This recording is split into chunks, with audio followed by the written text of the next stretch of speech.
Hola,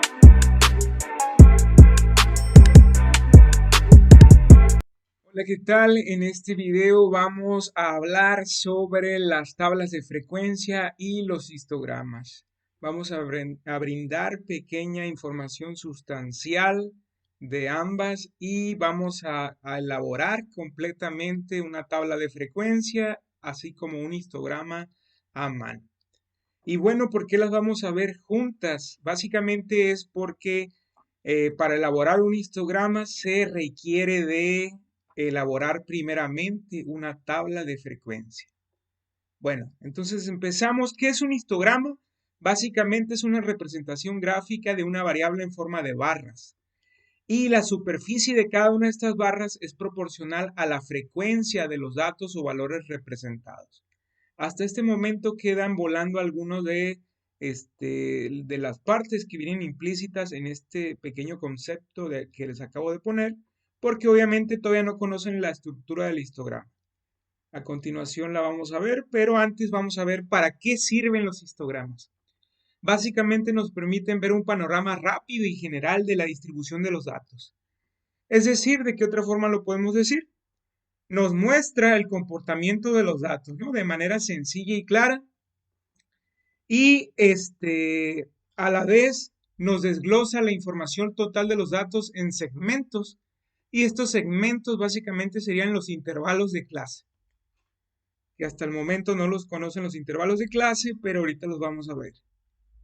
Y bueno, ¿cuándo utilizar los histogramas? Básicamente cuando nosotros estemos trabajando con variables continuas y obviamente tengamos un suficiente número de datos, obviamente para elaborar cada una de estas barras, ¿no?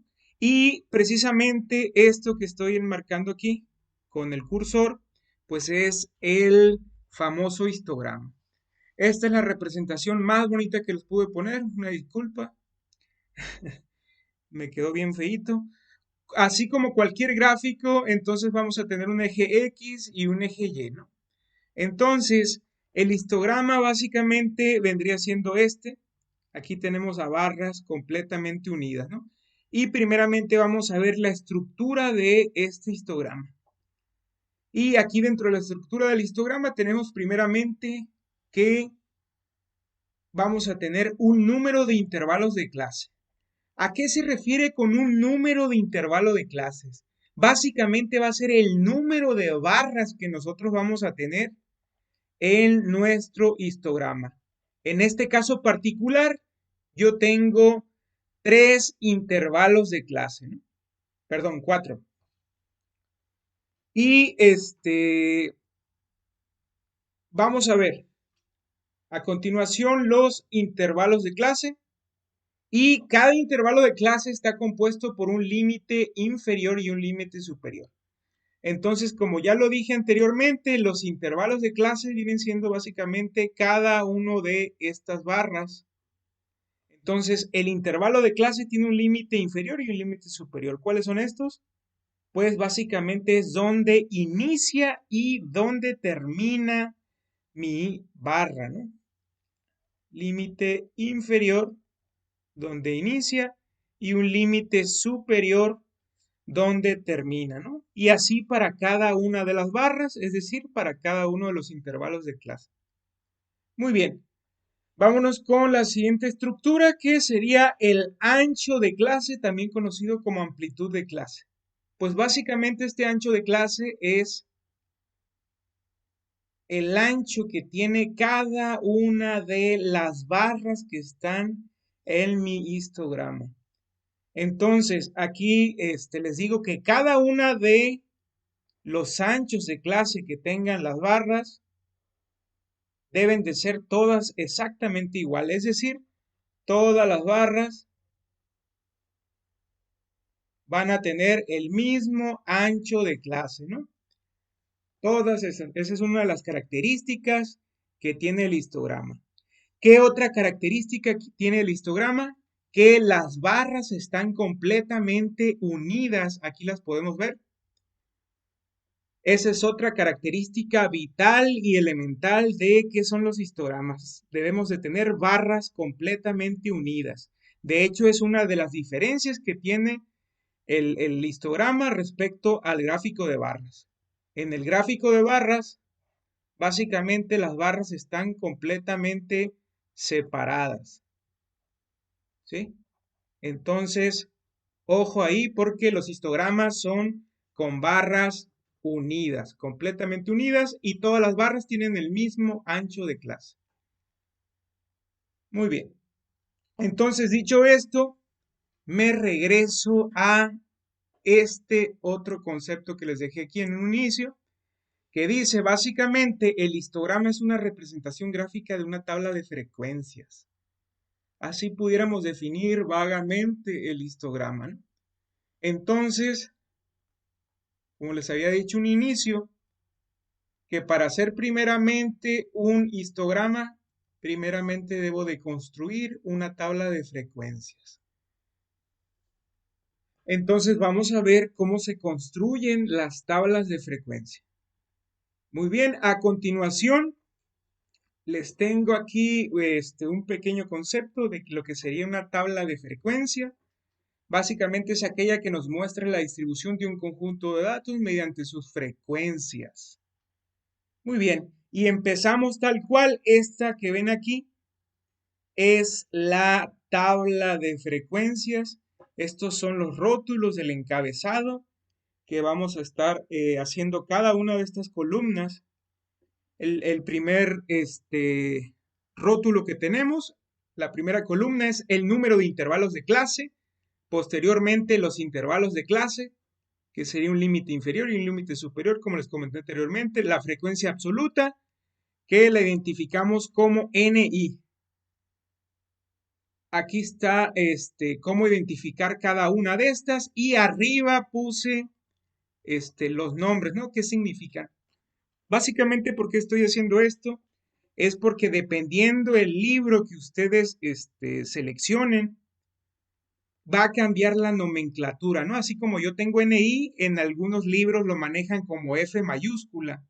Entonces, igual acá, ¿no? En la frecuencia relativa, que ahorita la tengo como F minúscula subíndice I, en algunos libros es como H subíndice I, ¿no? Entonces, por eso les estoy especificando en la parte de arriba en rojo qué significa cada uno de estos términos, ¿no? Para que no se confundan, y si ustedes buscan o acceden a cualquier otra información, que no se pierdan, ¿no? Podrán cambiar estos, pero pues aquí les estoy dejando arriba qué es lo que significa, ¿no? Esto es por si ustedes tuvieran otro libro cualquier libro de estadística y que se encontraran con alguna diferencia de estas, ¿no? Básicamente por eso estoy especificando en rojo qué significa cada una de estas columnas. Muy bien, entonces dicho esto, vamos a empezar a estimar cada una de estas columnas. Vamos a completarla. Y estos son los datos con los cuales vamos a estar trabajando. Aquí los podemos ver. Son datos correspondientes a calificaciones, ¿no? Entonces aquí dice cálculos iniciales para empezar a construir una tabla de frecuencias. Lo primero que debo de hacer, aquí lo voy a poner en azul, en otro color. Número 1, calcular el rango. Calcular el rango. Muy bien, ¿cómo se calcula el rango? Para calcular el rango, primeramente necesito conocer el valor máximo y el valor mínimo. ¿Cuál es el valor máximo? Así de sencillo, pues es el valor más grande que tengo. Es 100 en este caso particular, que son calificaciones. Y el valor mínimo de mi conjunto de datos, aquí lo veo claramente que es 40, ¿no? Mi recomendación es siempre tener, los datos ordenados de menor a mayor. Así identifican todo rápido. Muy bien, una vez que tengamos identificados el máximo y el mínimo, ahora sí podemos calcular el rango.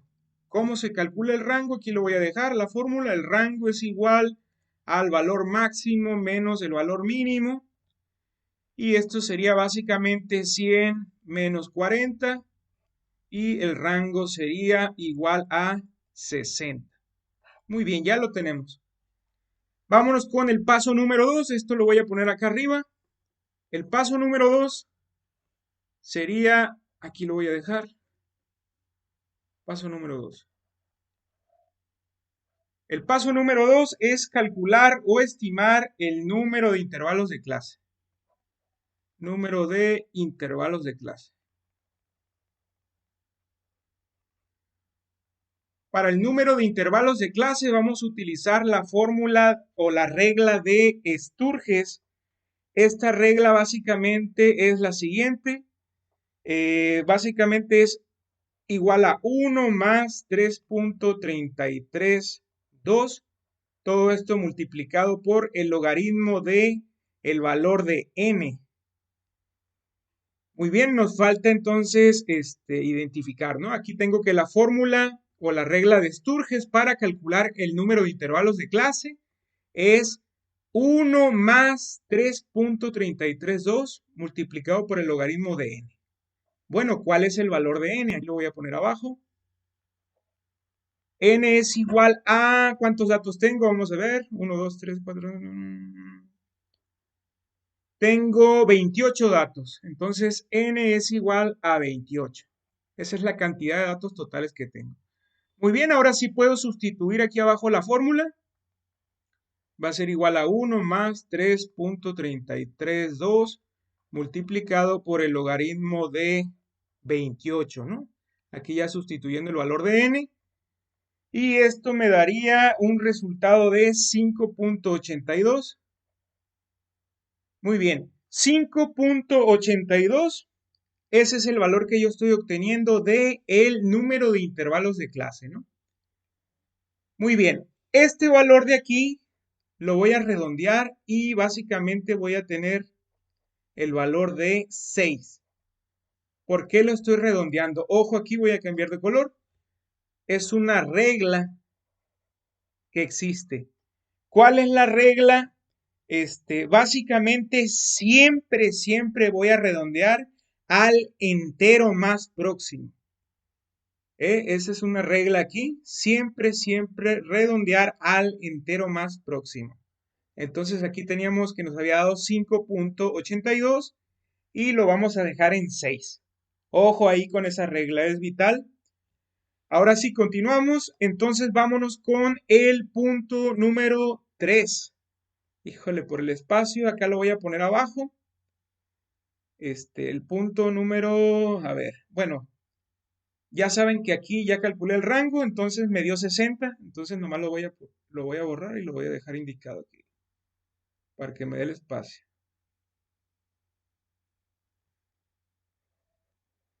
Rango igual a 60. Ahí está.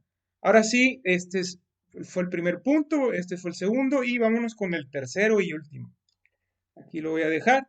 El tercero básicamente sería calcular el ancho de clase. Ancho de clase. Ya saben que se le conoce como ancho de clase o también como amplitud de clase, ¿no? Muy bien, ¿cómo se calcula este ancho de clase?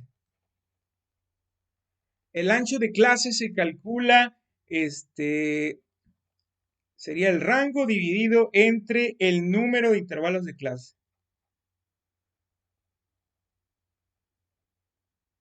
Intervalos de clase. Muy bien, dejo la sustitución acá abajo. El rango lo acabo de calcular aquí arribita, me dio 60. Y eso va a ir dividido entre, así como lo dice la fórmula que acabo de poner, entre el número de intervalos de clase.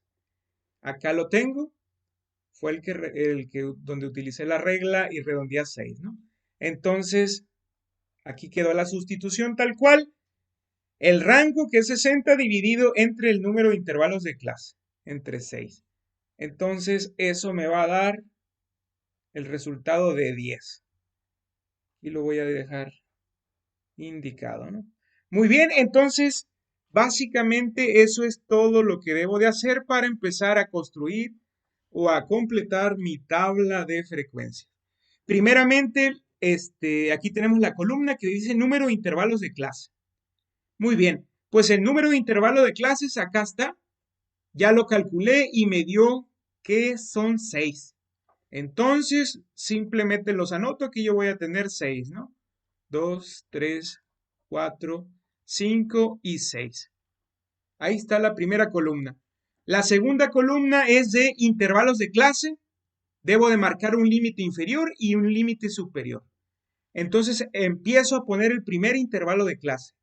¿Con qué valor voy a empezar? Siempre con el valor mínimo que tenga en mi conjunto de datos. En este caso, mi valor mínimo es de 40. Muy bien. Y si se dan cuenta aquí, en cada intervalo de clase voy a tener un límite inferior y un límite superior. Muy bien, ¿cuál va a ser mi límite superior? El límite superior me lo va a marcar mi ancho de clase. El ancho de clase acá lo calculé en el punto 3 y me dio 10. Quiere decir que a este 40 yo le voy a sumar 10 y ese va a ser mi límite superior, ¿no? Porque todos van a tener este mismo ancho de clase.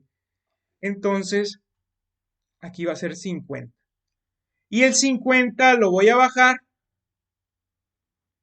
y así me voy a todos sumándole 10, que es el ancho de clase, ¿no? Ese ancho de clase no va a cambiar, simplemente voy bajando los valores en los cuales me voy quedando y a todos les debo de sumar el mismo ancho de clase. Muy bien. Y si se dan cuenta, hasta aquí yo ya tengo completa los intervalos de clase, ¿no? Con cada uno de los límites para el conjunto de datos con el cual yo estoy trabajando, ¿no? Pero ojo aquí, a esta columna todavía le falta algo. Sin embargo, ahorita lo voy a especificar. Fíjense, porque cada uno de estos valores se repite. Entonces aquí va a haber un efecto con la frecuencia absoluta. Entonces yo debo de delimitar en mis intervalos de clase, ¿no? ¿Cómo voy a delimitar? Aquí voy a seleccionar qué valor voy a considerar en cada intervalo. Y la nomenclatura que se utiliza aquí son con corchetes y paréntesis.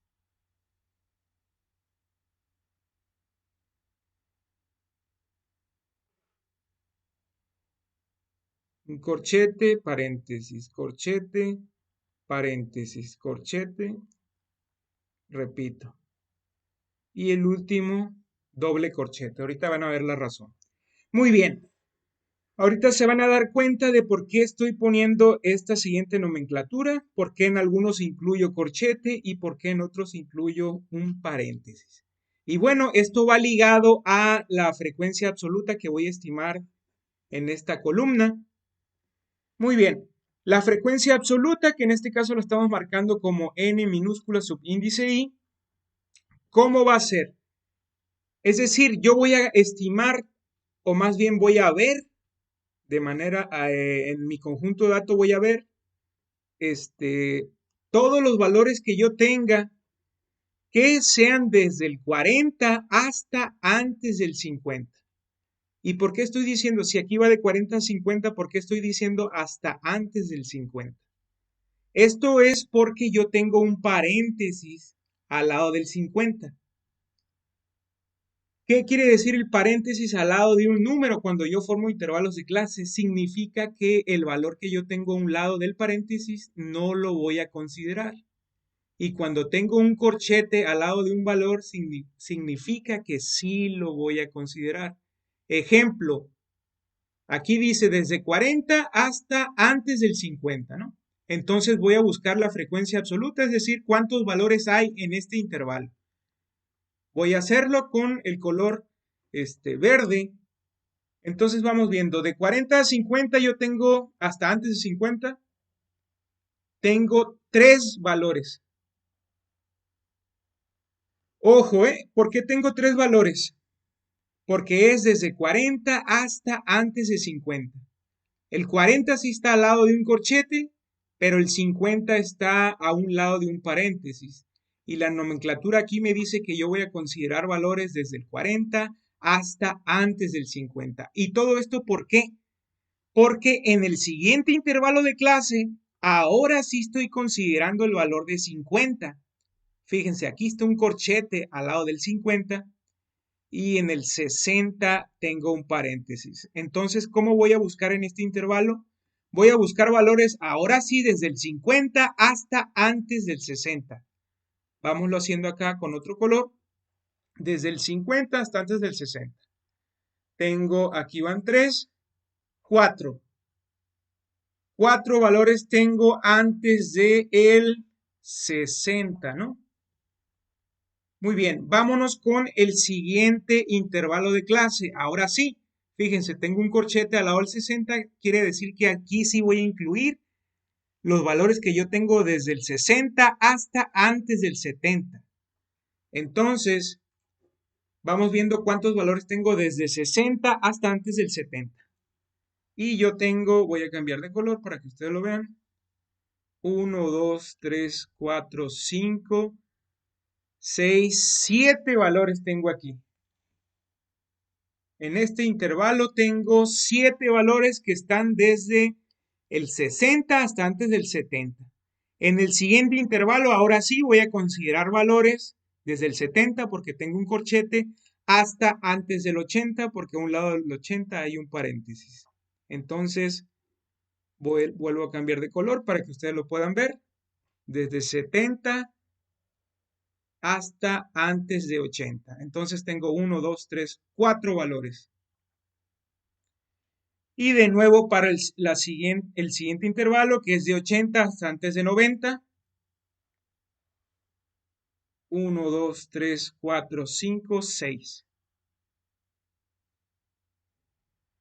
Y el último intervalo. ¿Por qué en el último intervalo sí tengo doble corchete? Porque pues ya es el último valor, ¿no? No lo puedo dejar volando. Entonces ahí sí voy a considerar desde 90 hasta 100. ¿Sí? Porque tengo corchete en ambos lados, ¿no? ¿Por qué? Porque pues ya es el último valor. Entonces tengo en este intervalo 4 datos. Aquí están. Muy bien, y ahí tenemos a completada la columna de frecuencia absoluta. ¿Cómo comprobar si la frecuencia absoluta está bien? La sumatoria de cada uno de estos valores, perdón, del total de estos valores me debe de dar igual a n. N, pues acá ya lo calculamos, n es el total de datos, ¿no? Es decir, el número total de los datos con los cuales yo estoy trabajando. Entonces, la sumatoria de estos valores me debe de dar igual a n, es decir, a 28. Y estos valores de aquí los estoy sumando y efectivamente sí me da 28. Quiere decir que vamos bien hasta este momento. Muy bien, ahora sí vamos a calcular lo que es la frecuencia relativa, que es f subíndice i. Muy bien, ¿cómo vamos a hacer esta? Esta columna básicamente vamos a dividir la frecuencia absoluta, es decir, los valores que tenemos, que acabamos ahorita de estimar, y lo vamos a dividir entre n, es decir, el total de datos. Aquí yo lo voy a poner entre paréntesis, cómo voy a obtener el primer valor. Básicamente va a ser este valor que tengo a un lado dividido entre n. Entonces lo dejo indicado 3 entre 28, ¿no? 28 pues es el número de datos que tengo. Y el valor que me dé aquí es el que corresponde a esta columna, ¿no? Esto que estoy poniendo es solamente para que ustedes vean de dónde salió el valor.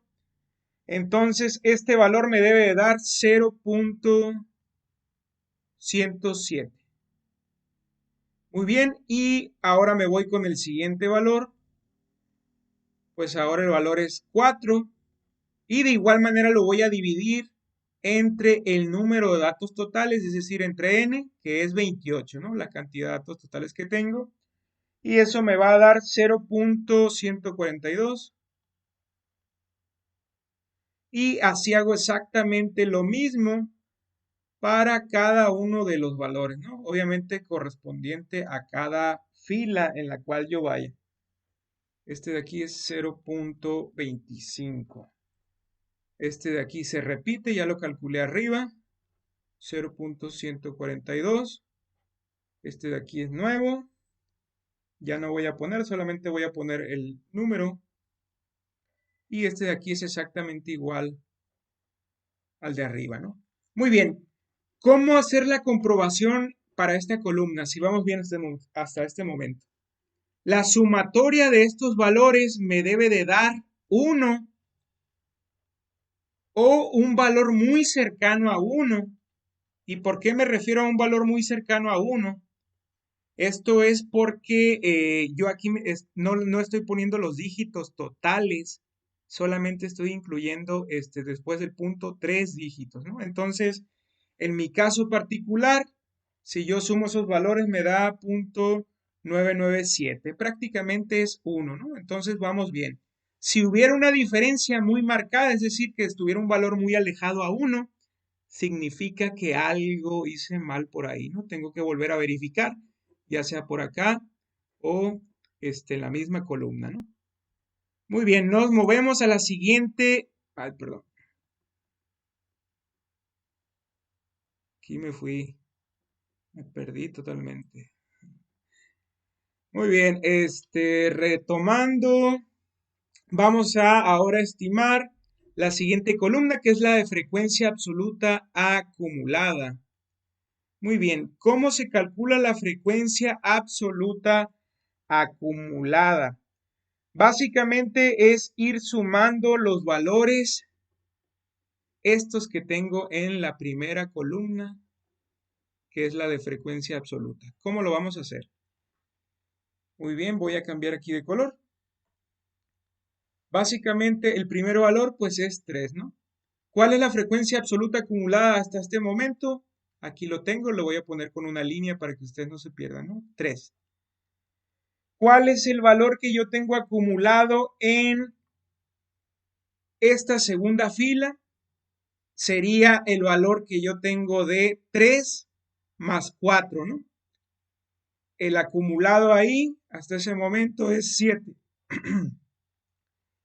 Muy bien, ahora ¿cómo voy a estimar el acumulado que yo tengo? Es decir, la frecuencia absoluta acumulada en la tercera fila. Pues básicamente es a ese 7 que ya tenía, le sumo estos 7 de aquí, ¿no? Es decir, todos los números que están encima, y ahora el acumulado hasta este momento es 14. Y así para cada caso, ¿no? Si ya tenía 14 y ahora falta sumarle el 4, que sería el nuevo acumulado, serían 18, después sería 24 y el último acumulado es 28. En la última frecuencia absoluta acumulada siempre me debe de dar igual a n. Esta es otra comprobación. Fíjense el valor de n que hemos venido manejando desde el inicio, que es el número de datos totales que tenemos. Siempre, siempre en la frecuencia absoluta acumulada, el último valor me debe de dar igual a n, ¿no? Que en este caso es 28. Esa es otra comprobación para esa columna. Ahora sí, vámonos con la siguiente columna, que es la frecuencia relativa acumulada. La tengo indicada como F en mayúscula, subíndice I. ¿Cómo se calcula esto? Pues básicamente es con los valores que yo tengo en la columna anterior. Voy a cambiar de color. Estos de aquí.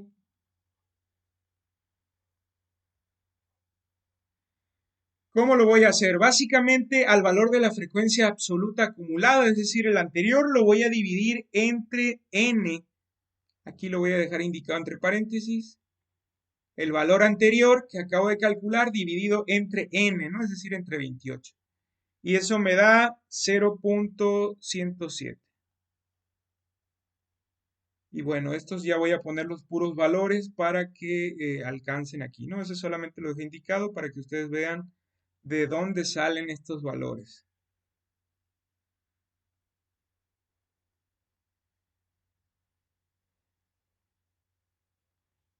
Y el último valor es 1. Esta es otra comprobación. Aquí en la frecuencia relativa acumulada siempre les debe dar al final 1, que básicamente sería el 100%, ¿no? Este 1, eso es lo que representa, al igual que acá en la comprobación de la frecuencia relativa. Muy bien, aquí me llegó el Micho arullándome. onda?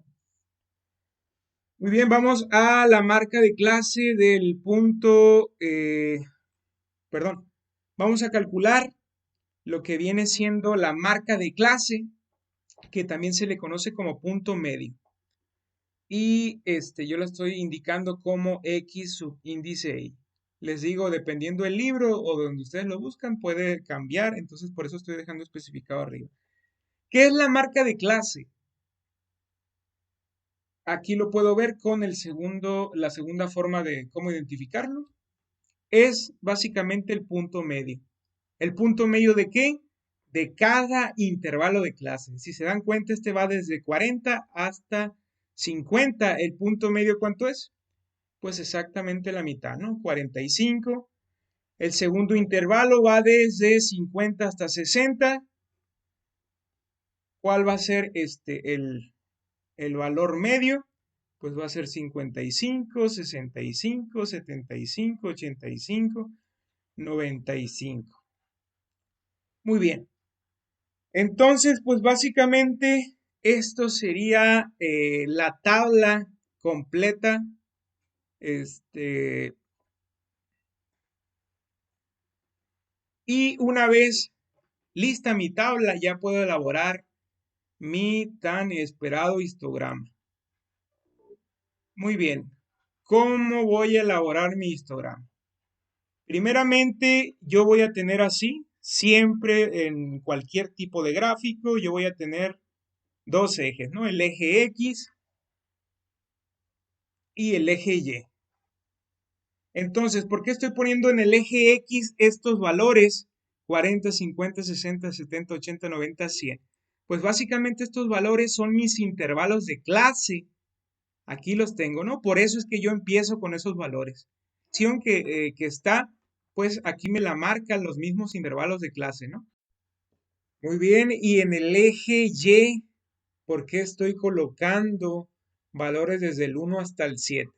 Pues básicamente es porque voy a representar la frecuencia absoluta en el eje y aquí tengo solamente valores que donde el valor máximo es 7. Entonces los demás valores son inferiores, por eso estoy colocando valores desde 1 hasta 7, ¿no? Que sería mi valor máximo en la frecuencia absoluta. Si yo tuviera aquí una frecuencia absoluta donde hay valores con muchas diferencias, pues aquí pudiera poner valores de 2 en 2, de 5 en 5, según la distribución que tenga en estos valores, ¿no? La frecuencia absoluta. Muy bien, entonces recuerden que cualquier tipo de gráfico debe de tener los rótulos, ¿no?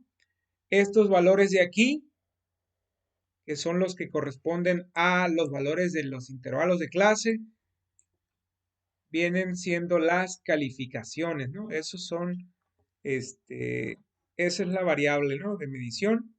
Y en el eje Y, ya lo acabamos de decir, ¿no? Tenemos que poner la frecuencia absoluta. Estos valores de aquí es la frecuencia absoluta, ¿no? Cada uno de estos. Entonces, ahora sí, ya tenemos los rótulos en el eje X, que serían las calificaciones, y en el eje Y, que sería la frecuencia absoluta, ¿no? Lo que estarían marcando cada uno de estos valores. Entonces ya puedo empezar a elaborar mi histograma. ¿Cómo lo voy a hacer? Empiezo con el primer límite, el primer intervalo de clase, que sería de 40 hasta 50. Yo aquí tengo una frecuencia absoluta de 3. Entonces me voy a mi gráfico y desde 40 hasta 50 yo tengo una frecuencia de 3. Aquí está el 3, desde 40 hasta 50, ¿no? Que es mi intervalo. Vámonos con el segundo intervalo de clase, que es desde 50 hasta 60 y es 4. Aquí está un poquito más arriba, va a quedar y hasta 60. El siguiente intervalo de clase, el número 3, es de 60 a 70, es el más grande, que es 7. Entonces, hasta acá, más o menos. 7. El siguiente intervalo de clase es de 70 a 80, que es 4. 70 a 80 El penúltimo es intervalo de clases de 80 a 90 y la frecuencia absoluta es hasta 6. Entonces, vámonos hasta 6. Aquí solamente estoy punteando para que quede más o menos. Y el último intervalo de clase, que es de 90 a 100, la frecuencia absoluta en ese caso es 4. Entonces, ahí está. ¿Qué nos faltaría? Ya tenemos el rótulo en el eje X, en el eje Y. Me faltaría el título, ¿no? Siempre va en la parte superior. Histograma de calificaciones de un grupo particular, bla, bla, bla. Ya tendría que dar la descripción, ¿no? En el título. Entonces, les recuerdo, este es un histograma, pero al igual que en cualquier otro tipo de gráfico, siempre mi gráfico está constituido por un título, por un rótulo en el eje X y un rótulo en el eje Y. Si falta alguno de estos tres, pues prácticamente no es un gráfico. Está mal, cualquier otra persona que vea el gráfico no me va a entender. Recuerden que cuando uno elabora un gráfico, pues uno entiende, lo hace, pero recuerden que uno debe poner toda la información necesaria para que cualquier persona que lo vea, obviamente con cierto conocimiento, ¿no? Sea capaz de, entender todo lo que queremos mostrar o reflejar con nuestro gráfico, ¿no? Y esto básicamente sería la construcción de un histograma completamente a mano. Y aquí ya puedo ver de manera clara y sencilla cómo es el comportamiento de los datos, ¿no? En este caso, las calificaciones del grupo. Aquí podemos ver, por ejemplo, dónde se encuentra la frecuencia absoluta mayor, que es en el intervalo de 60 a 70 y de igual manera de 80 a 90 aquí hay un pico, ¿no? En los demás podemos ver que la frecuencia absoluta se mantiene, ¿no? Entonces aquí ya pudiéramos ir más allá de la representación y hacer un poco de interpretación, ¿no? Tanto porcentaje de toda la distribución de datos están reprobados, tanto porcentaje tiene una calificación más o menos, tanto porcentaje de todo el grupo tiene una buena calificación, ¿no? Ya sería cuestión de la interpretación. Algo que se me estaba pasando es que en la marca de clase, en muchos, aquí lo voy a poner con otro color, la marca de clase, esta de acá, que es la última que calculamos en nuestra tabla, en la tabla de frecuencias, que básicamente es el valor medio de mi intervalo de clase, ¿no? Básicamente, muchos lo representan así. Ponen los intervalos, así como los estamos poniendo nosotros, o en algunos casos solamente ponen el valor medio, en este caso 45, 55, 65, 75, 85 y 95, ¿no? Es otra forma de representar el histograma, ambas están correctas, ¿no? Aquí se me estaba pasando, solamente, aquí terminamos, ¿eh? Aquí terminamos ya con la construcción de la tabla de frecuencias e el histograma, ¿no? Completamente a mano.